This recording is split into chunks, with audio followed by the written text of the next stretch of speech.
Wow, Gila, thank you to being here today. Now, today is my first podcast in 4 months. You see, I took some time because I've been telling myself I wanted to write some books and I couldn't get it done. So I took some Okay. time. I've finished. Well, I've finished, edited the first book, and I've done a considerable amount of work on the second book. So I hope the first book will be published maybe by the end of this month or first few weeks of next month. So that's it. That's what I've been That's doing. Yes, that's impressive. because I've been telling people that we need to write books, and Yeah. I can't be telling people the same story all the time. I haven't done my own, so I've now done. I've not written it, so I hope it will be published by either at the end of this month or first week of next month. Mm. Yes, well done. It's quite impressive because writing books are not writing a book is not an easy task, to be No, honest. It's a it's not. project where you have to lay back a bit. It's when you think about it, it's an idea that you think, oh, you just go straight and it's a project And that you just do it. just do. It's It's not. it's It not doesn't work easy. that way. I know That I'm way. saying it because I've been trying to write I've been trying to release my first book for the past 3 years now, and it's not that easy. Yes, that's exactly what happened to me. I've been It's not trying to that do easy. it for three When you years. start, you can have all the ideas, but Ideas. it's a lot. It's a lot of information going into one piece. So Yeah. by the time you start, it only takes the grace of God to finish Yeah. and all that. See, It's a long-term project, but immediately you're done, there's just this fulfilling joy relief. that just comes that You know. oh, they've done something quite impressive, and it's something that you can always go back to. Like, okay, I did that, so Yes. well done. Thank you. And see, uh, my first book. I see what started thinking about writing the book, writing books. That's at least 5 years ago, or more than that. Uh, See, I have so many ideas, and I put them down in scribbles. I just open my email, open a page, type it there. See, in my email, I have over in one of my emails, I have over 300 drafts. Those drafts are ideas that come to my mind either when I'm thinking through things or when I'm talking to someone. Ideas come, I just put them in drafts. Now, to go back to the drafts and collate them is so difficult. you know, so I have those drafts and I've been thinking, wow, let me put that in the book. And it's so difficult that I had to shut down everything else I was doing. Okay. Now, because in the space I'm in today as a coach, as an educator, as a podcaster, wasn't what I used to do. I used to be a banker. I was an analyst in banking. Now I'm this. How did I get here? Now, if I want to write several different books, at least I need to let my audience know how I got here. So this first book I've written is about my Like your journey. journey. My journey, yes, yeah, I would say it's my journey to be where I am today. Right? I'm a stroke survivor. So I wrote the book Beating Stroke. That's the first book I just written. So it should be out at the end of the month or first few weeks of next month. And hopefully my second book, which will be all about Africa, is going to come out hopefully by the middle of this year or maybe earlier. and then maybe another one before the end of the year. So yeah, these are the things I'm doing. Because hey, talk is cheap. We can all talk. Cheap. Yeah. Talk is really Okay. cheap. We can all talk, but we need to start putting the actions in place. Anyway, Yila, how are you? I'm fine, Man. Roger. Okay. How are you? I'm okay. I'm okay. I'm okay. See, I know we've had a little bit of a difficulty last time, so let's get on with it. Okay. Now, introduce yourself to my audience. Tell them who you are and what you do. Okay.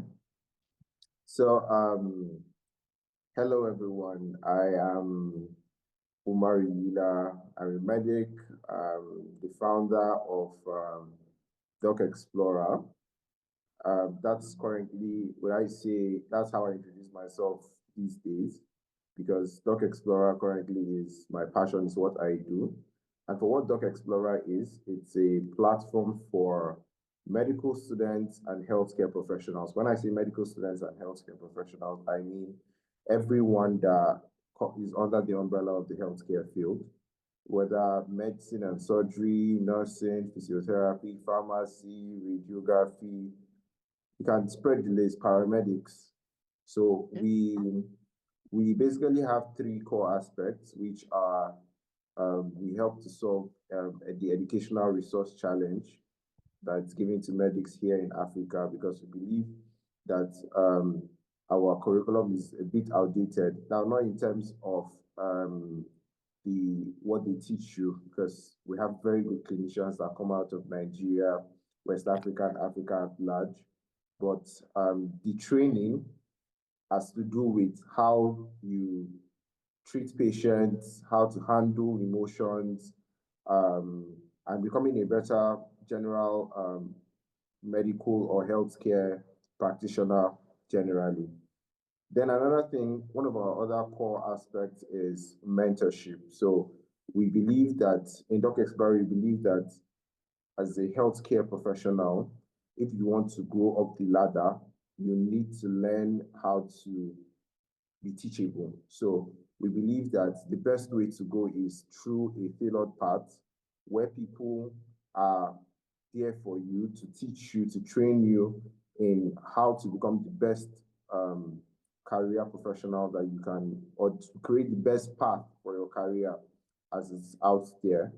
Then lastly, we also believe in networking. So we have achieved so much as a community, we have achieved so much as a people, and it all comes down to networking, how fast you can get things done because of your social network. So we believe in building the right social network, collaboration in order to get projects done. So with this, we have been able to, with these three things, we have been able to do a lot in the healthcare community, improve ourselves, grow, gotten things that were out of reach before, and connected with so many people all from all around the world. And we've garnered respect in the healthcare community, and we have gathered credibility too in the healthcare community.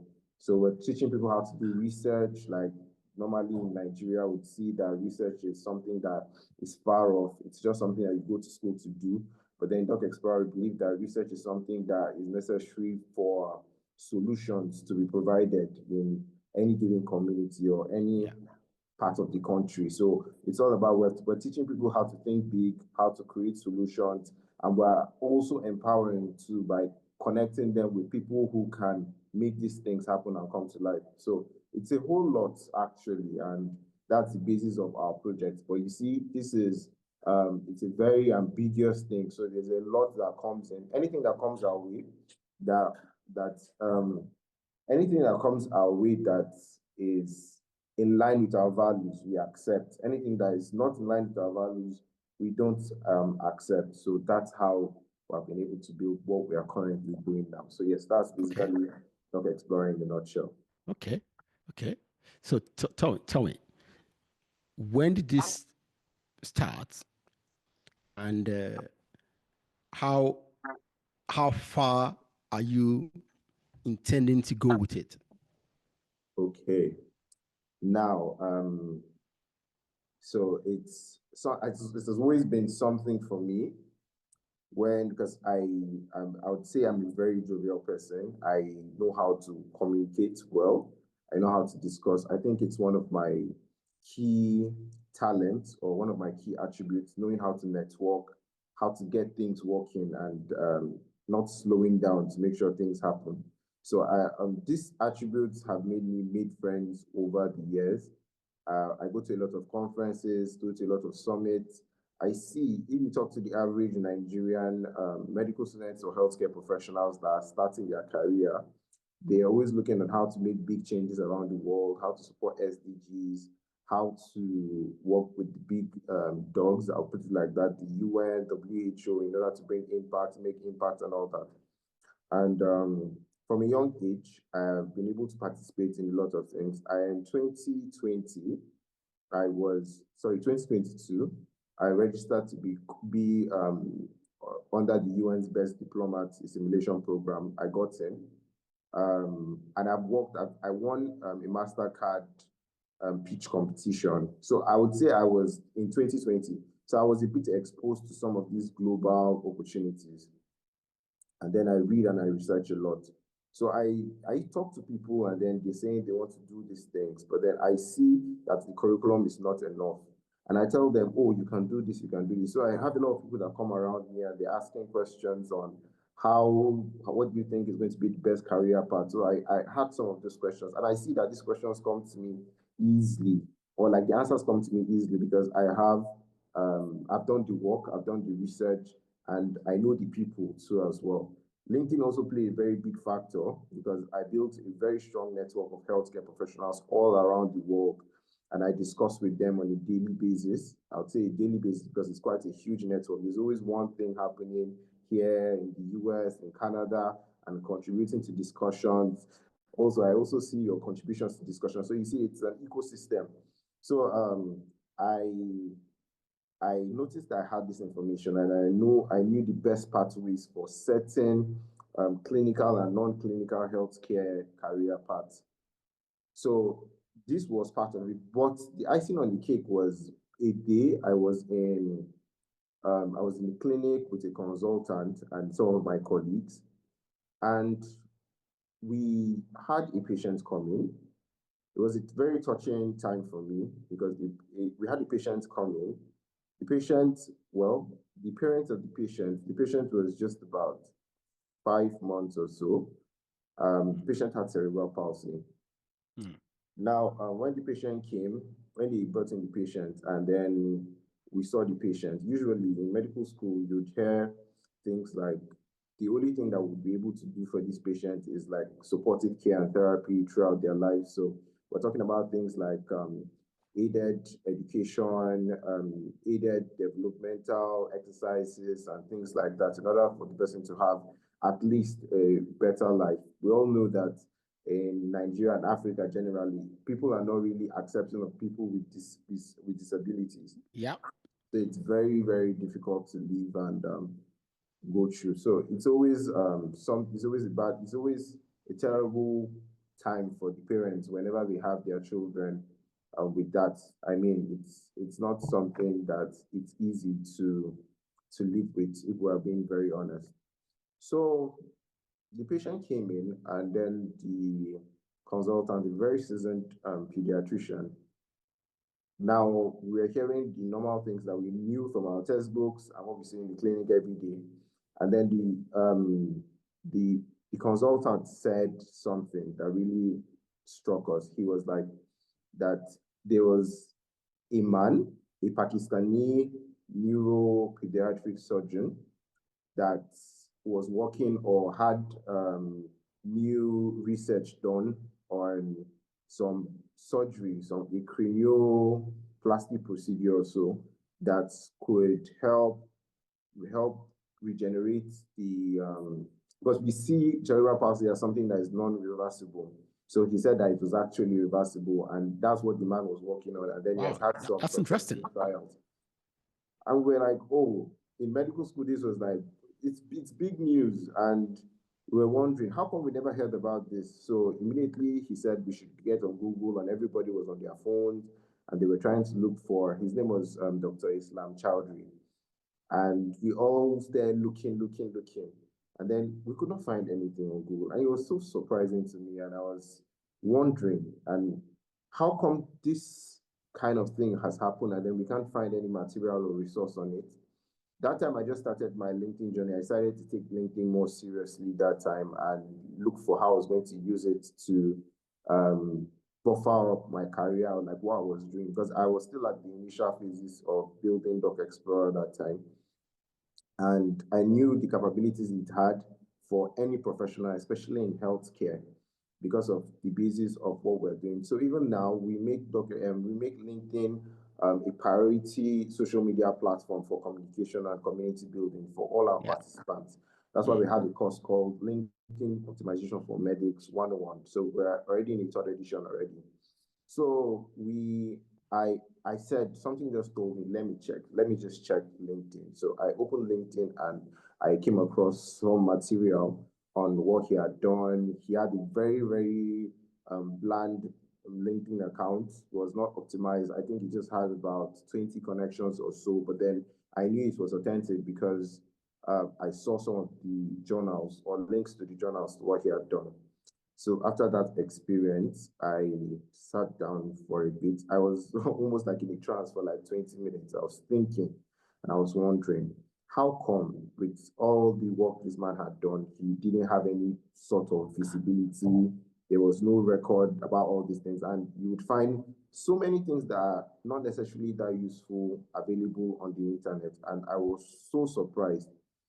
Then that's when it struck me that something needed to be done in terms of visibility and knowing how to sell yourself as a healthcare professional, especially as a healthcare professional with innovative ideas that can help people all around the world. Because there were so many people couldn't care about that, but because of what I did, we're able to find the man's contact, and then at least if something could be done, let's take the chance.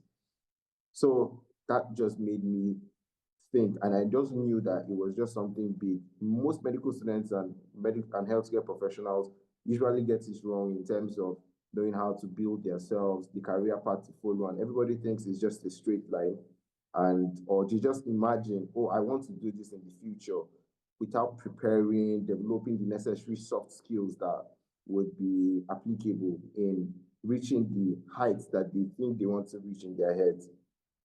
And that's when I said we had to create something that could help people with their journeys, with knowing how to do the right things, to prepare yourself for the next level, So if you're saying you want to do public health, how about us getting you on board with some mentors that have gone ahead in this, learning about what the career life looks like, knowing how to grow the network and build generally. So all these things put in place together, we just said, oh, we need to create things. So we have things like trainings, courses that were going to help us to organize and integrate everything for a professional, for a student, in order to grow. So that's how we just put everything together, and then that's how we started.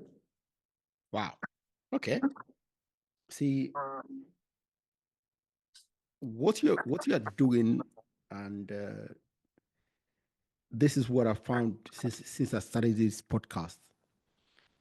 A lot of people I talk to are doing things that are uncommon in our environment, and that's what makes me very happy, because it shows me how innovative you are, you know, and that we have young people and people about my age who are taking advantage of the kind of information that is out there.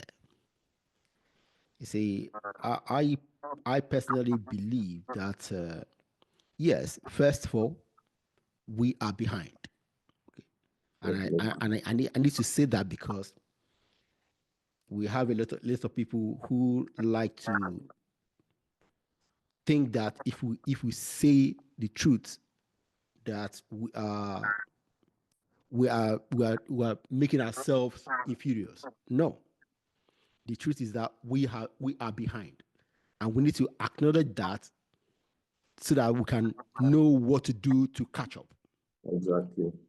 And you guys are doing a lot of things. See, you see, Africa is taking advantage of these different new technologies and running with them and doing things that nobody else has done before. Okay, M-Pesa in Kenya is one of such. Okay, using the mobile phone to advance banking for ordinary people, you know. And what you're doing, uh, it's something that will benefit a lot of young medical professionals. Okay, so I know I have a lot of friends who went to medical school. Okay, I was one of those people who was not sharp enough to go to medical school. Although I'm happy I didn't go to medical school. Honestly. you know, So see, we know that yes, we have very a lot of sharp people, but but like I said, we are behind. It's not only the curriculum, but the infrastructure. That's a major issue. Now, knowing the challenges we have in our environment, then I think we need to adapt the kind of teaching or the processes we use in our practices so that we can get as much results for our patients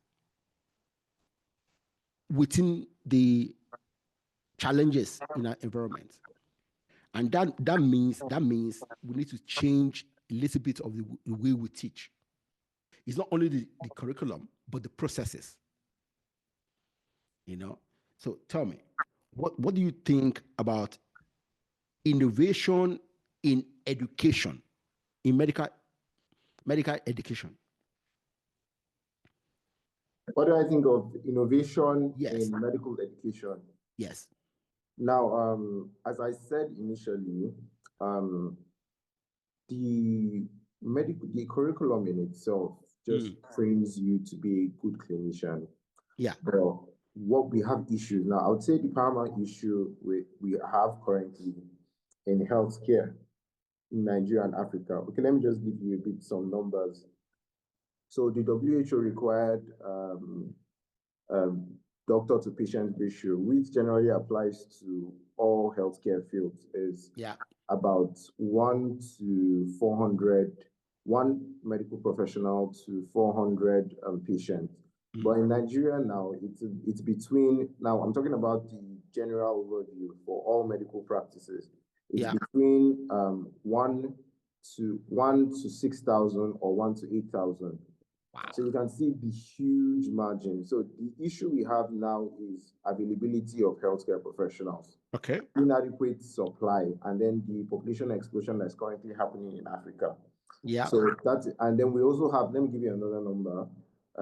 We have just about 6,000 specialists to handle almost 250 million people in Nigeria. So you can see the gap. The gap is enormous.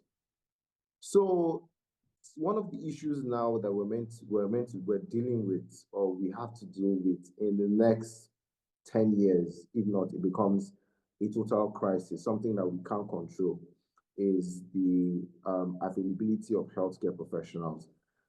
And one of the ways to do this is by providing, okay, now the questions you need to ask yourself. I did a survey recently on the reasons why medical professionals are leaving the country in their numbers. So we have thousands of medical professionals writing medical exams for international licensure, and we do not even have adequate number of staff for people in Nigeria. So why are people going? It's the normal thing. Finance, people's finance are in the gutter.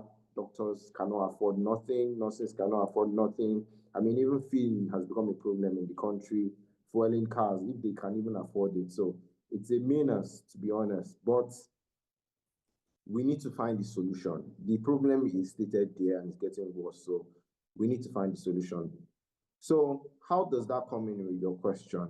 Now we need to help people see that as healthcare professionals, you do not have to fully depend on the government or your typical clinical job to just earn.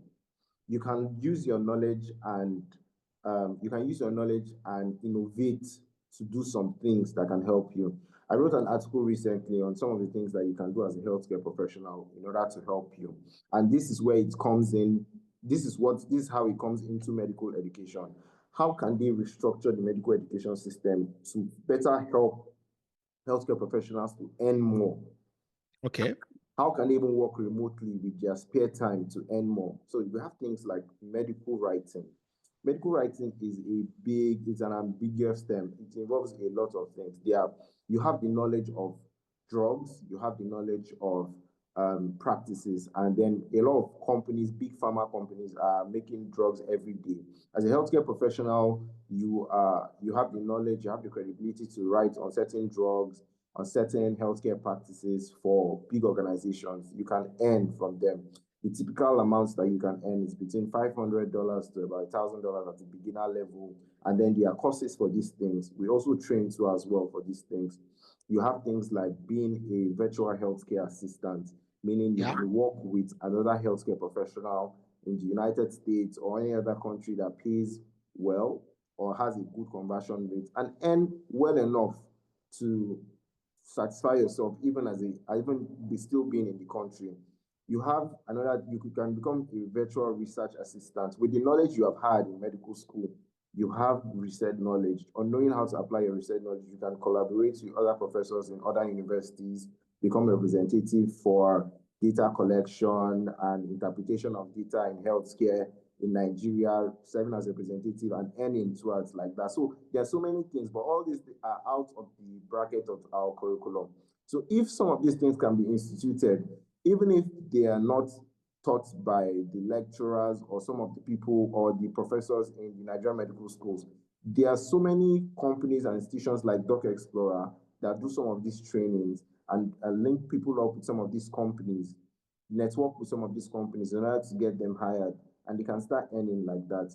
You can do so many other things. You can teach people how to do more public speaking so they can do health talks to earn more. You can teach people how to, some of the soft skills necessary to work with certain NGOs, because billions and billions of dollars are being spent in Africa for healthcare, but then the healthcare decisions are not even initiated by the healthcare professionals themselves. They are initiated by people that are in non-healthcare services. So bureaucrats. There's so so many things that you can actually do to earn, because we need to tackle the problem of this availability of healthcare professionals. People are dying in their numbers every day because of inadequate staffing. It's a big problem that people are not talking about. So I feel these are the necessary things that need to come into medical education. Yes. Okay.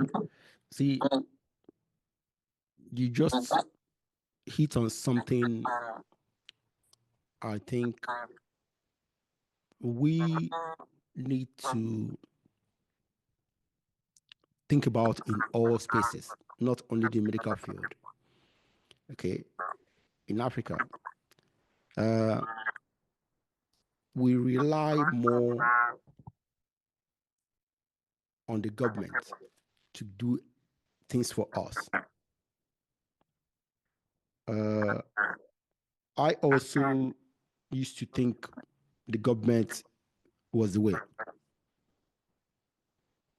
Even though I was in the private sector, I've always been in the private sector, and I used to debate with my dad, who started and ended his career in the public sector. Okay, we used to debate several things. In the last 10 years, I've come to realize that the government, we don't need the government for many things. We need the government for their main function. Okay, security, law and order. Okay, and everything else, almost everything else, should be done by you and I as individuals, as companies, as entrepreneurs. Okay, see, how did I come to this conclusion? I had to, right now, I'm a perennial patient of the NHS, okay, because of my stroke, okay, and I have seen the difficulty of working, letting the government handle everything. I'm telling you, personally, I wouldn't encourage African countries to leave many things like healthcare, whatever, to the government. Let them pass a law and then enforce it when something happens. But let people like you and others do the work. That's my view. Okay, including in school. Yes, people say, "Oh, we should. Everybody needs to go to school." Yeah, I agree. But how would that be done? Okay, in Nigeria, our universities are always on strike. Why? Because it's the government. If universities are privately owned and managed, it's not being on strike all the time. The lecturers would be paid more. If our hospitals were privately owned, the doctors would not be poorly paid. Exactly. Okay, so these things, these are the see. Right now, I say this all the time. Africa is behind, and we have the opportunity to look around the world and see what works and understand it. It's not just looking at it from afar, see it, understand what is going on there, and decide what systems you will adopt. Okay? Look at it deeply, understand it, and say, okay, this we adopt here, that we adopt here, that nah. And that's something we have the opportunity to do. But I don't know if we are doing it. Because I've heard so many people talk about having a health system like the NHS. I would tell anybody that is the wrong thing to do. See, the NHS is good handling emergency issues. But if patients need continuous care, difficult, and it's expensive, you know. So anyway, that's one side of the story. So see, what we talked about is that people need to be more entrepreneurial. Yes. Okay, yeah. So why do you think young Africans struggle in building and scaling their businesses? Okay. That's actually a very good question. Number one is, to be honest, the venture capitalist, the venture capitalization of Nigeria or Africa generally is very, very low. Funding Okay. for startups is very, very, very low. I was reading an article recently and they mentioned that for the startup fund for Miami alone in the United States is larger than what we have in Nigeria for just one state. And you can imagine, Yeah. and it's basically just a description or an interpretation of what even happens in our own country in itself. Check the percentage of what the healthcare budget in Yeah. Nigeria. So it just gives you a picture. It gives you a round picture of what it's even going to look like in terms of financing. So a lot of people don't pay too much attention to it. Why? In Nigeria, there's a huge wealth gap, and those who can afford it really don't care about those below. We do not even have a very good HMO structure in the country. There's medical insurance is subpar. Out of pocket. Insurance as a field is subpar. Yes, In exactly. Nigeria. The practice that we know is out of pocket payments for healthcare services.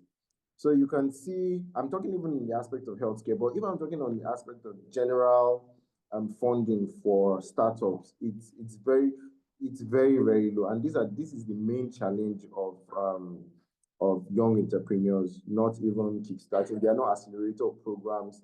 In fact, the biggest one that we have in Nigeria currently is not even just for Nigeria, it's for all the African countries. It's the Tony Elumelu Foundation. That's the biggest one that we have. We have some that come in, year out, but it's still some of the things that we're talking about. Bureaucracy has found a way to cut short almost everything. So the money that's even necessary to even help you fund and build doesn't even get to the pocket of the startup founder. So it's the biggest challenge.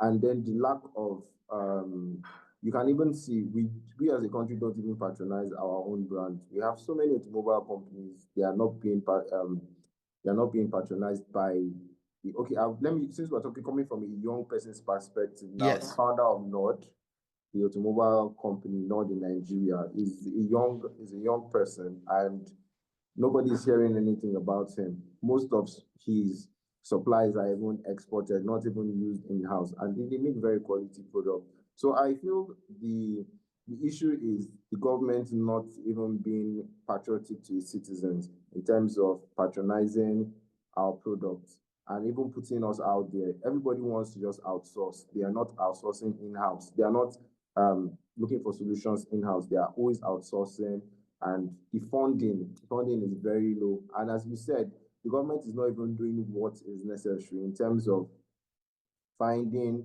the right, the basic amenities, like the electricity we spoke about is not available readily. How do businesses even kickstart? And insecurity, lack of working. Nigerian right now, if you want to even register your business, the CAC makes it very, very difficult. You always hear that their portal is down. So the services are not even there. They are very disorganized. So yes, that's mainly it. I would say that's the biggest challenge. It's a systematic challenge for young entrepreneurs. Yeah. See, that's a people don't understand that these simple things like registering a business, okay, like understanding the regulations, okay, they may look like they are small things, but they are huge things if you run a business. To register a business, to file a return, if doing those things cost more money in one country than a neighboring country, where would entrepreneurs go? The neighboring country.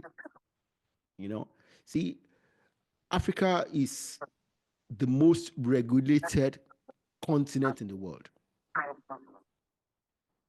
and people don't understand that that simple fact is one of the biggest reason why Africa do not have businesses. registered businesses. If we make all these things easy, any idea you have, you register a company on it. If it is so easy to do that, you do that. You have one idea, which you sit down with your friends, having a drink, you come with one idea.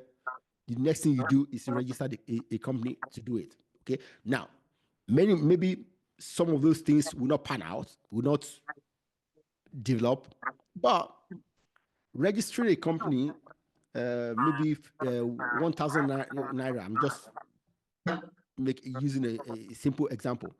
It's 1,000 naira in the pocket of the government. Then you think about the time, the process is too cumbersome. You won't do it. These simple things hinder progress. For me now, I don't tout the government. No, let them do their simple function: security, law and order, making the environment enticing for people to come in and do what they want to do. Okay, so until we do that, we struggle with building the entrepreneurial environment to solve the problems of our people. So this is one of the reasons why I think we are behind. What other reasons you think we are behind? Well, there's so many. I would say all these things put together have, in a way, discouraged a lot of people. Yeah. So before you even initiate any project, you're already thinking of the challenges that you would face. And not everybody has the fortitude to continue and carry on when some of these challenges hit you. So I would say that's the biggest one. It's a very big challenge. The process is not seamless. So that's one thing that would always make. And then another thing is the exposure to as well. So people are not let me give you an example. Everybody has heard the stories that come out of Silicon Valley. So you see, it's already a hub.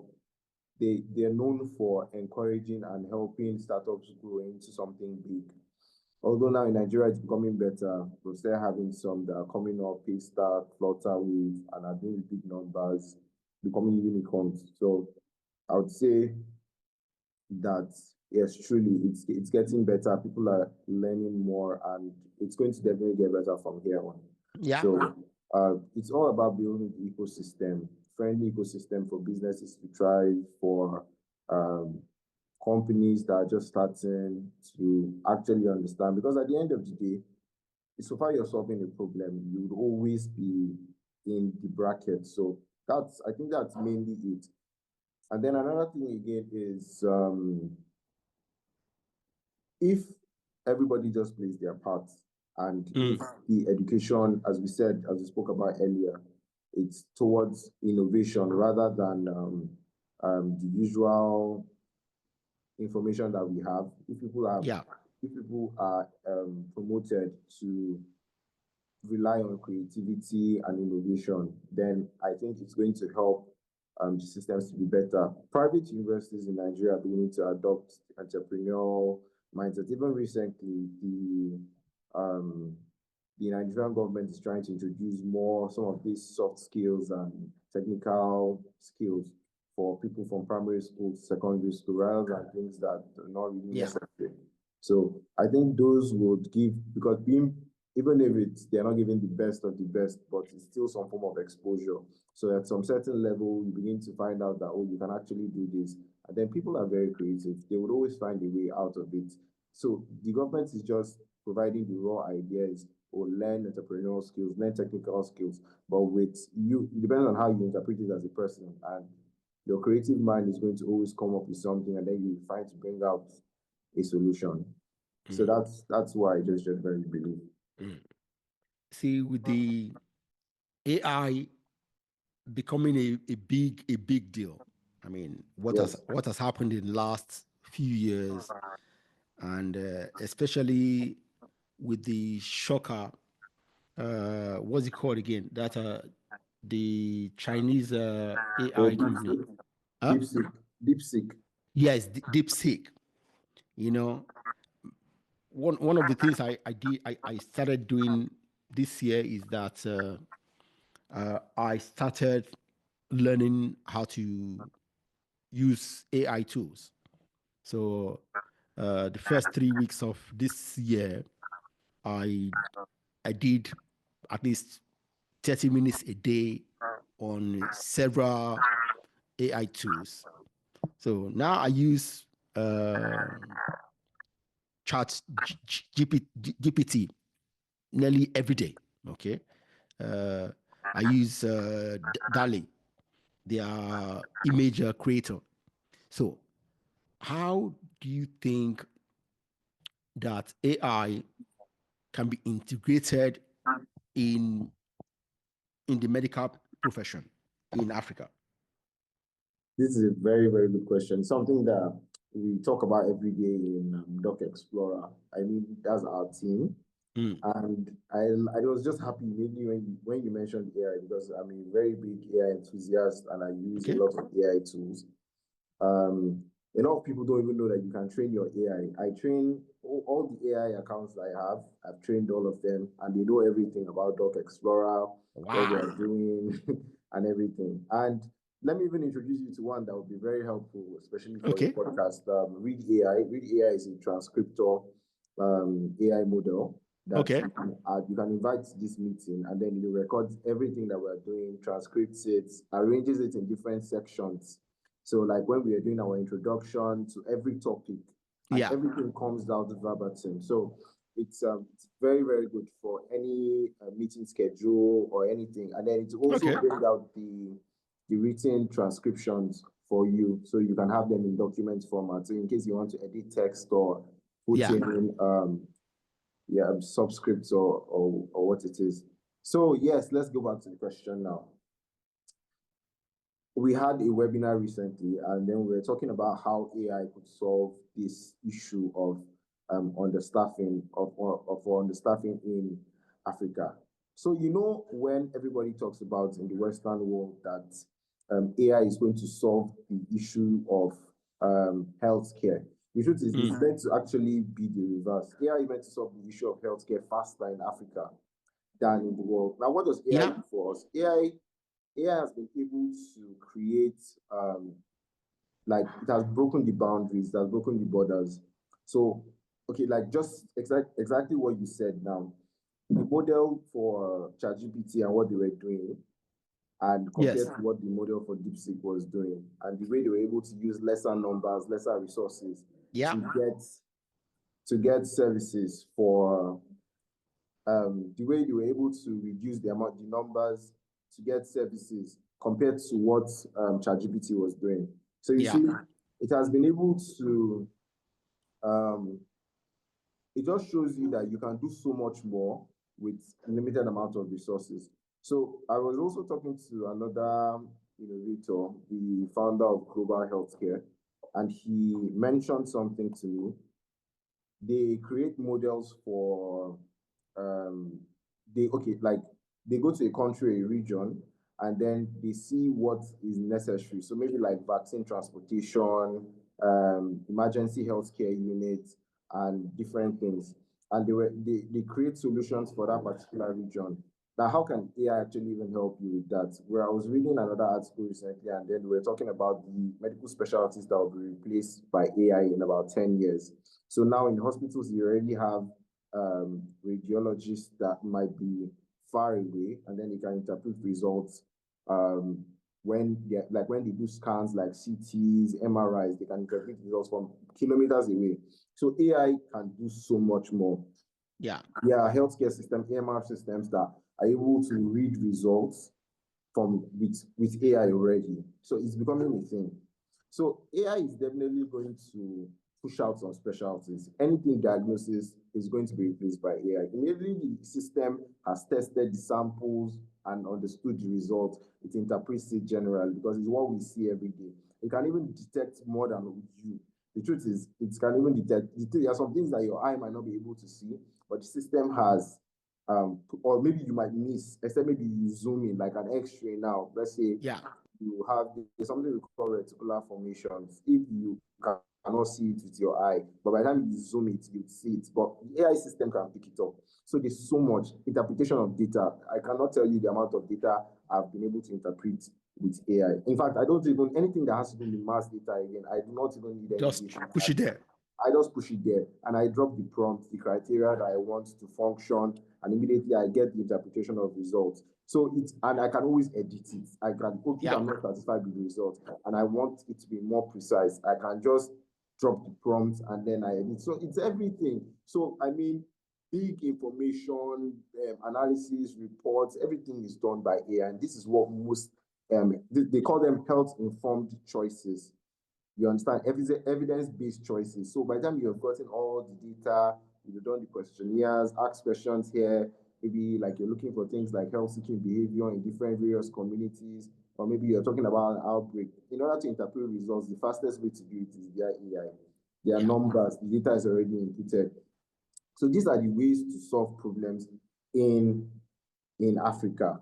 You do not have the staff to take the numbers. So imagine we're doing maybe research for pneumonia, for instance, and then we have all the x-rays of all the people, but then we're not able to, you cannot read the results of the x-rays faster than what an AI model is going to read out for you. So in a few seconds, if we have about 1,000 x-rays for chest x-rays, we will not be able to read out all the results faster than what the AI is going to read out for us. So we can make quick decisions, more accurate decisions, you understand? So it's actually a huge market, it's a big market, and that's just the beginning. We can use it for drug testing, we can use it for genetic engineering. That's even the biggest one. There are so many things. Sickle cell disease is one of the big issues, one of the big factors have.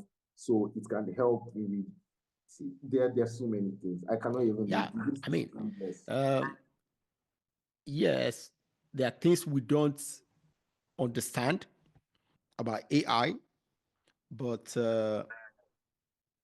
somehow, I'm not scared about what can happen with AI. Somehow, I don't think we should be scared. I think we should be excited about the possibilities of what we can do. Wow. See, yes, I agree. Okay, but the thing is that when you don't know what can happen, the possibility of us enhancing AI to replace us where we don't want to be replaced. Okay, that's a possibility, but I'm not too scared about it. I'm excited because I mean, look at Google. If I don't use Google anymore because I have chat GPT. Okay, so the kind of questions I ask Google. Okay, and before I got it, I used to use Google a lot. I mean, a lot. Now, I just put the same question, and it gives you the answer directly. He gives me the exact answer.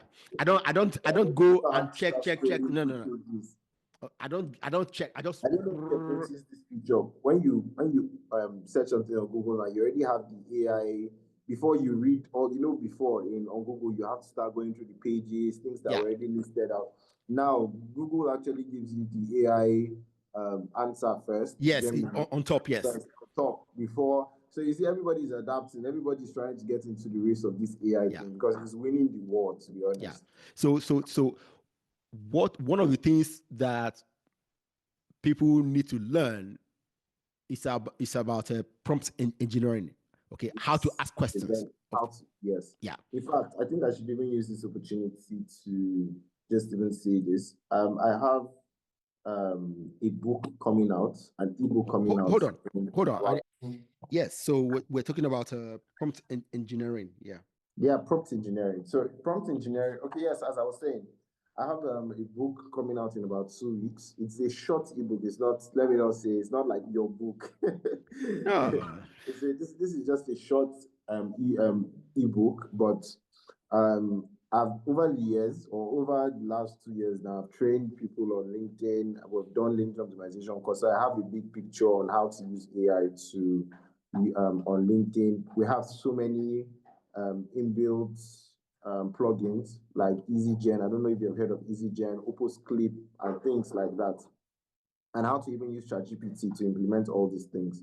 So I'm currently writing. I'm almost done with it, and then there will be a lot of prompts on how to actually activate yourself. Now, I'm Okay. not even using the word activate, not even optimize. Activate yourself properly on LinkedIn, and how to create leads and all that. So prompt engineering is a big thing for me. Um, Knowing how to actually talk. In fact, the entire picture of prompt engineering is knowing how to train your AI model. Yeah. So I'd say that it's very, very important, and it's something that's going to be big over the years, because this is where it comes in now. Saying replace is not going to AI is not going to replace people.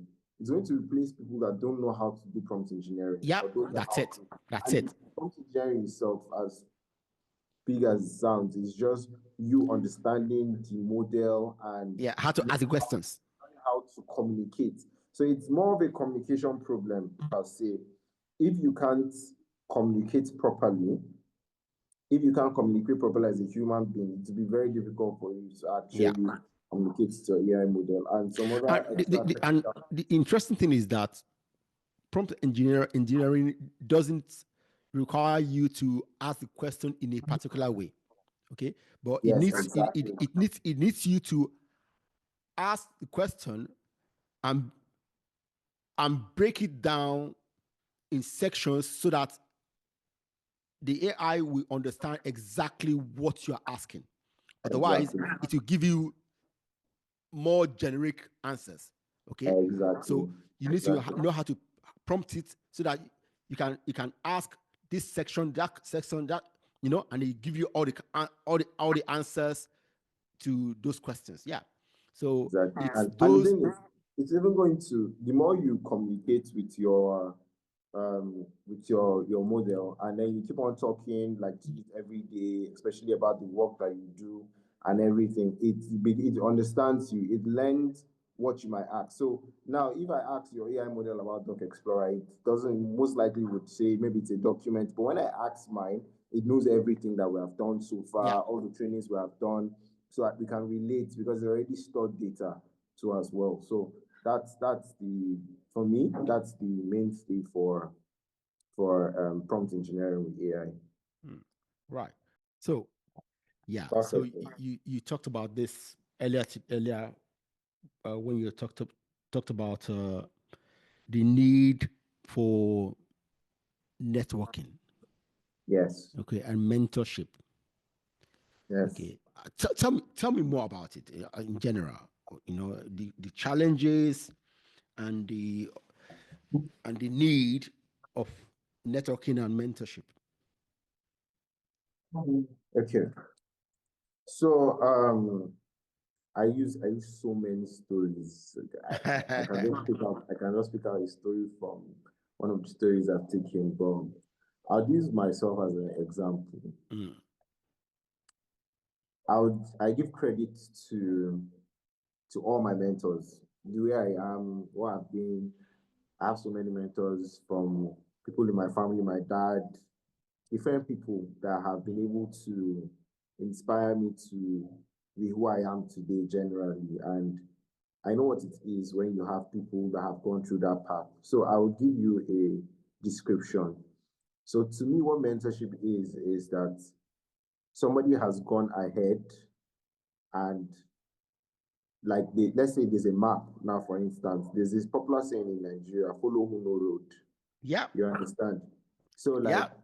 we can be like in a huge forest, in a maze, but then somebody has gone through that path before, has done the struggles of looking for where the end point is, and already has a map.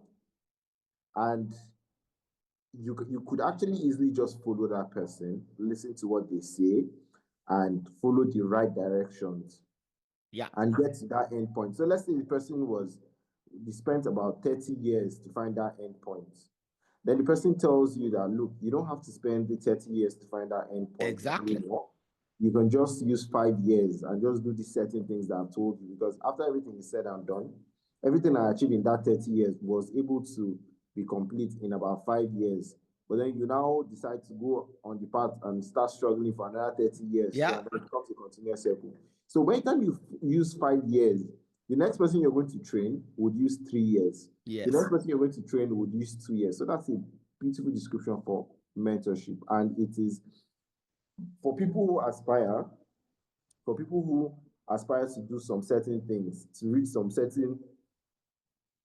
big, like I was talking to some people that just got admission to do public health in John Hopkins, and then they told me, oh, it's actually not that difficult. You just do this, just do this, just do this. It's a beautiful thing because you know that there's somebody that you have in your, that is where mentorship and networking come. I would Yeah. still talk about networking. Yeah. Yeah. Now, the reason why I had access to those people is because of networking. You understand?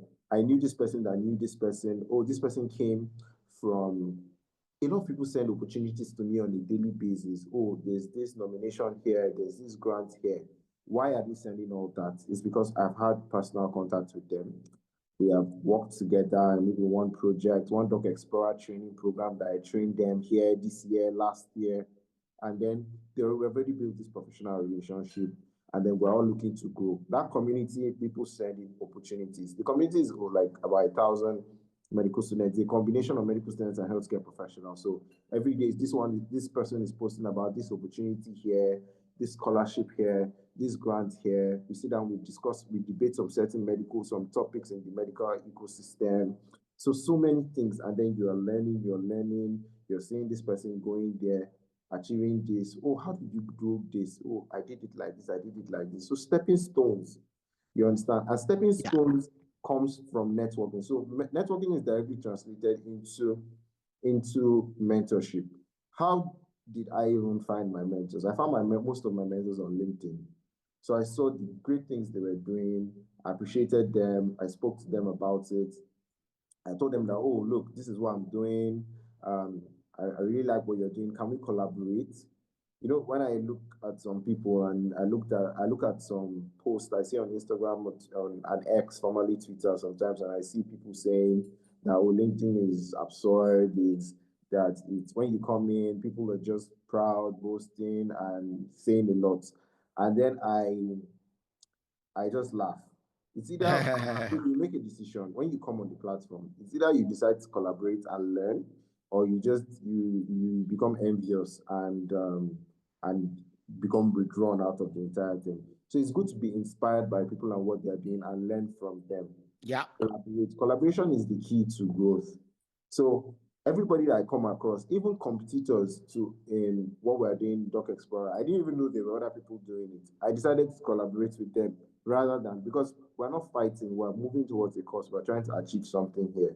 You understand? So if I see more people that are doing what we're doing, how about we put heads together and make it bigger? You understand? What am I doing that you're not doing? What are you doing that I'm not doing? How can we put heads together to make this even a larger cause? So it's just those two things are very, very necessary. Yeah. Knowing how to communicate, how to, now there's one thing about networking. It's one thing to know how to talk to people, it's one thing to know how to keep people in the network. Now it's not always um, take. You need to learn how to give. Yeah. You understand? You need to learn how to give. You need to learn how to contribute value to somebody else too as well. So the people that I get value from, I make sure from time to time, oh, I saw this, I recommended you for this. It's an exchange program. When they recommend you, you know the person's services are very good, top notch, and you recommend them when you come across an opportunity Yeah. or you see something. It's an ecosystem, so we need to learn how to function. That's the best way. And my dad told me one thing some time ago, and he said that the biggest thing that you can get is your social asset. That Yeah. social network. That's the best thing. That's the biggest thing that you can have. So yes, that's mainly the summary for. Yes. You for know, networking and mentorship. one of my mentors, I went to his office 1996. So I went to his office in Antony and I saw a book, Dig Your Well Before You're Thirsty. Mm. See, That's a good one. it's the best networking book I've ever read. Dig your well before you're thirsty. Um, Based on that, I started developing my network, you know. But I found out that I made one mistake. I got a lot of people who relied on me to help them. Yes, I also had some people who I relied on to help me, but there were very few. So I didn't build the network up and down adequately. I built down, but not up. So when I needed help, I didn't have enough people up there Up there. to help. Okay. So that's something I want guys to understand. When you build your network, build both up and down. And down. Okay. Yes. The the people down, you're helping them to come up, and then you also reach up there and maintain that. It's for you to maintain those people up there so that whenever you need help, they will be they'll be They'll be willing to there. help you. You know, and see, mentorship. See, people don't think about the same thing. What I've just talked about, Africa, we're behind. You see, we don't see the people who are far ahead of us as mentors. Yeah. See, and for me, I think it's a mistake we're making. Yes, very true. Okay, we should see the people who are ahead of us as our mentors, and deal with them as mentors. Yeah, exactly. So Okay, that sorry for cutting you short. Yes, what you're saying is absolutely right. We should also remove that fear of reaching out to those people to good. also. See, what I see now, especially in the last 20 years, we bash them all the time because of what they do. No, see, don't bash them. Learn from it. Okay, maybe we don't want to do what they did, but we don't need to bash them. See it, learn from it. And the thing is that everything that someone ahead of you have done has not always gone right. So when you bash your mentor, it's as if you expect them to be perfect. See, life is not about perfection. Life is life. Good, bad, ugly. See those things. The people ahead of you see, okay, they did this, did that, did that. This worked. In the long run, that didn't work. And you can say, okay, I've learned from that, so that means I wouldn't go that route. But to bash them is not to your interest, because what we are doing is that people who are going to come behind us will also bash us because that's what they've learned. That the people ahead of you, all you do is bash them, and it's not good. And And unfortunately, the people you bash, you cannot learn from. If you think this man is wicked, you won't learn from him. So if he has one, two good things that may help you do something in 2 years, but because you think he's a bad man, you won't learn it from him. And then you sit down, be running around for the next 10 years, rather than just learn from that and do it and say, this other one I won't do. But bashing them, bashing your mentors or the people that should be your mentors, you will never learn from them because you think they're bad people. I mean, do you understand what I'm saying? Yes, definitely. Okay, so that's one of the things I say on LinkedIn when people say things and bash Europe and bash China. I don't do that. And people think because I don't do that I agree with what they do. No. I don't need to agree with what they do. But I need to learn from what they do. So that's the difference, you know. So yes. Me, I like reading.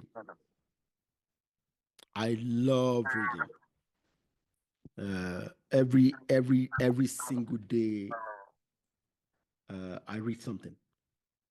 And in the last 10 years, I've consumed hundreds of books. Hundreds of books.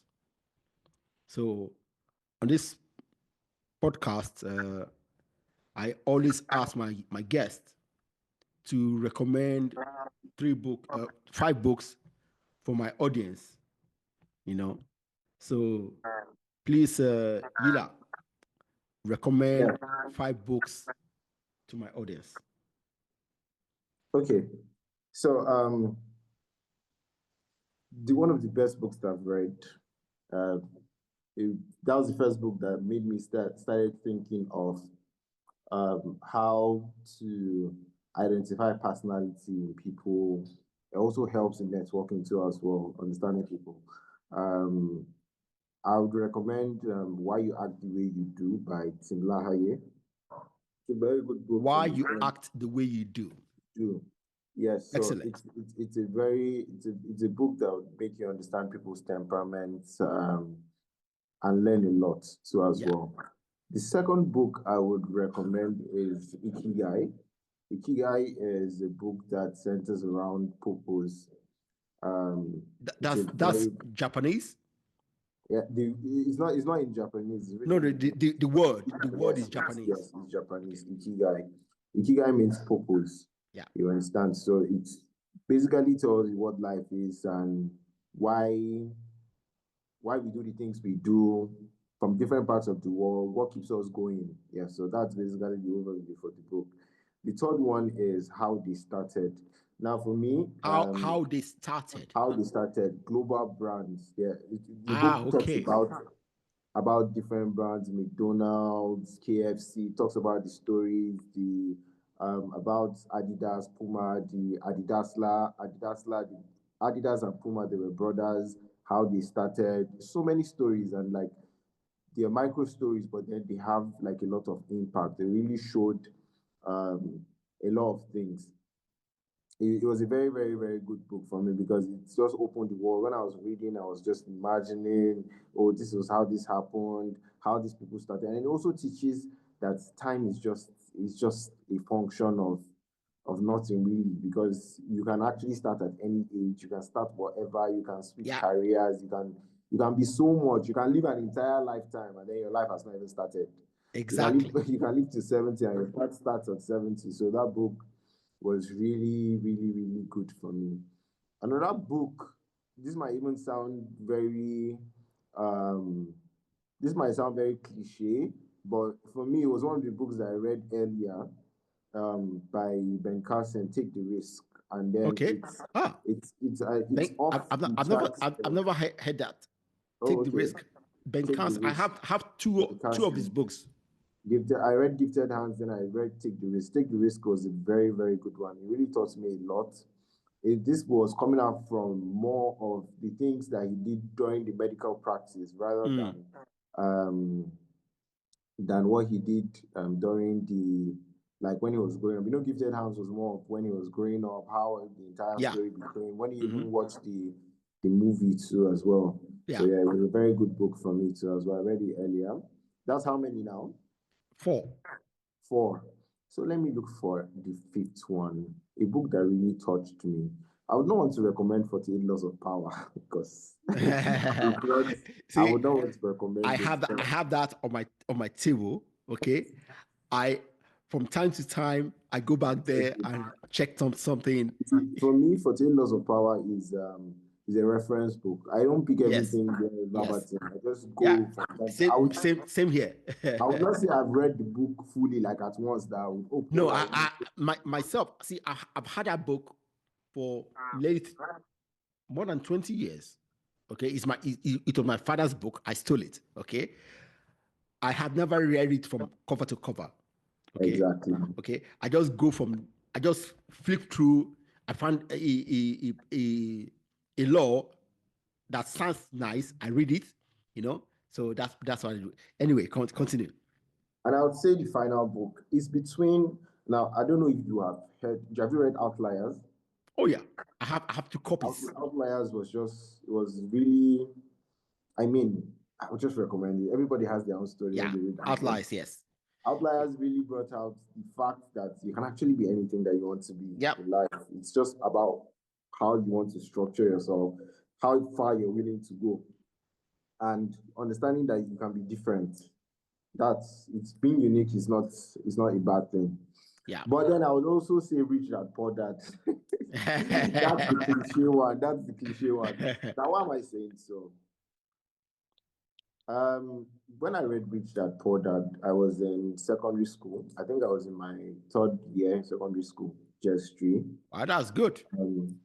I read Rich Dad Poor Dad. The reason why I read the book was because I did not understand the title.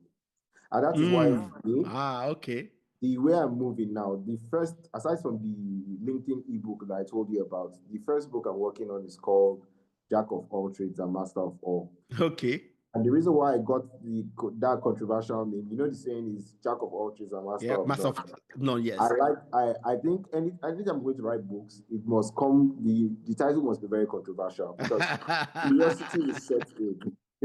Curiosity will set in. When I read that Poor Dad, what was the meaning of that? So I decided to read it. But when I read the book, I saw when he was talking about his life from 2 different perspectives. Yeah. And how his own dad's training helped him, and his friend's dad's training helped him. How he worked without money. Like, this is mentorship that we're talking about. Yeah. And how all those things really inspired him.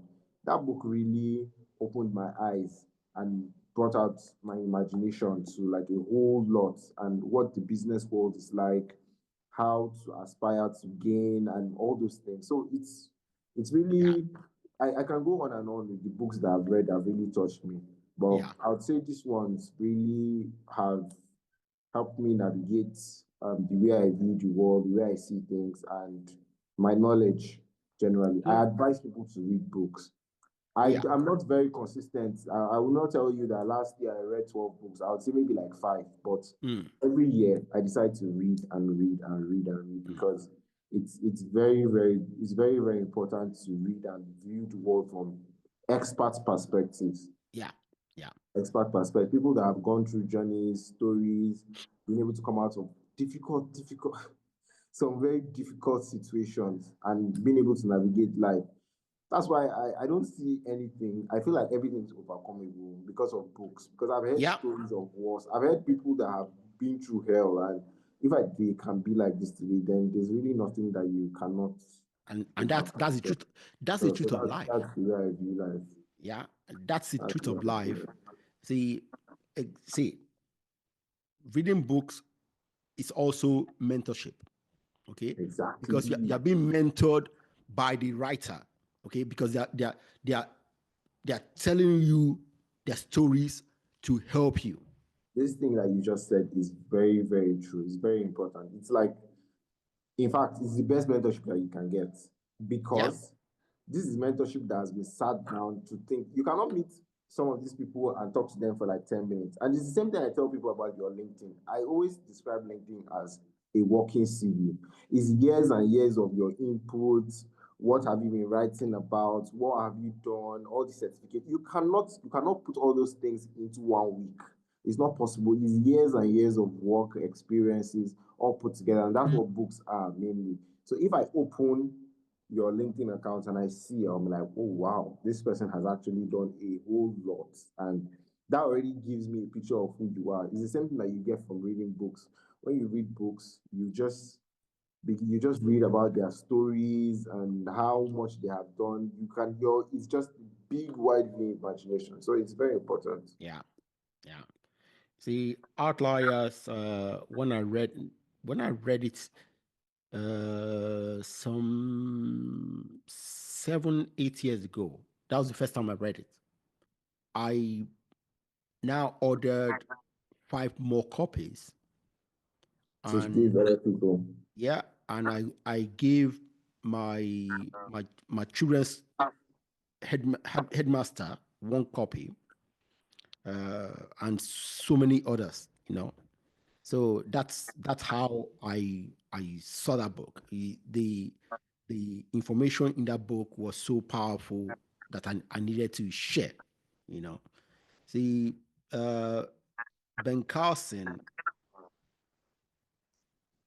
I Now, when he got into politics, and the Yes. way the way the media treated him as if he's one dumb guy. No, I'm telling you. See, these are the things. These The are issues. the issues I see, and I ask myself, why? This is a man who has done incredible things. Okay, just because he speaks the way he speaks, or he has a political leaning different from yours, you now go out there and paint him as a dull guy. I wasn't impressed. Okay, because fortunately I read his book as a teenager. No, either as a teenager or early in my 20s. Okay, so I've read his book a long time ago, and I saw him as a great person. So for you now, just because he has a different political leaning from the majority of the media, they now see him as, nah, I wasn't impressed. I wasn't impressed at all. I want you to talk to young Africans, to advise them.